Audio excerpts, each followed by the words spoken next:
सशस्त्र दलात प्रत्येक गणवेशाच्या मागे एक कथा असते. त्यात मेहनत, स्वप्ने आणि राष्ट्रासाठी काहीतरी मोठं करून दाखवण्याची जिद्द दडलेली असते.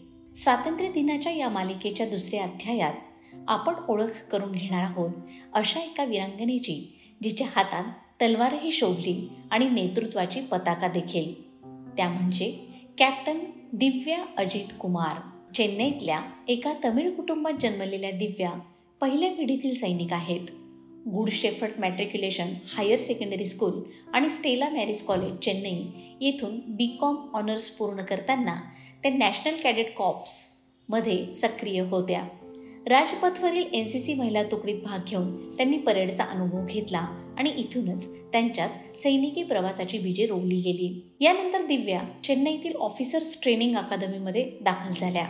कठोर प्रशिक्षण आणि उत्कृष्ट कामगिरीच्या जोरावर त्यांनी इतिहास घडवला.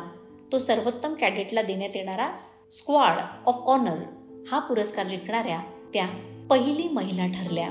हा क्षण केवळ त्यांच्यासाठीच नाही, तर भारतीय सैन्यातील प्रत्येक महिला अधिकाऱ्यासाठी प्रेरणेचा दीपस्तंभ होता. सप्टेंबर 2010 मध्ये त्यांना आर्मी एअर डिफेन्स कॉर्प्समध्ये नियुक्त करण्यात आले. पुढच्याच वर्षी आर्मी एअर डिफेन्स कॉलेजच्या यंग ऑफिसर्स कोर्समध्ये त्यांनी संयुक्तपणे अव्वल स्थान मिळवून सिल्वर गन ट्रॉफी पटकावली. 2015 हे साल दिव्याच्या शौर्याचं आणखी एक सुवर्णपान ठरलं.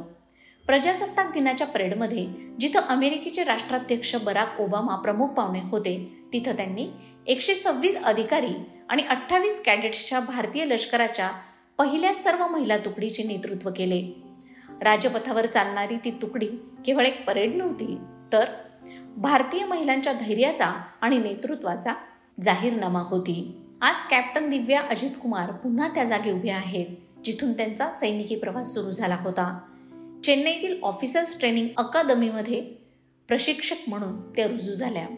आता त्या पुढच्या पिढीच्या अधिकाऱ्यांना घडवत आहेत आणि कदाचित त्यांच्या मार्गदर्शनातून आणखी कितीतरी धैर्याचा आणि नेतृत्वाचा जाहीरनामा देणाऱ्या स्त्रिया जन्माला येतील.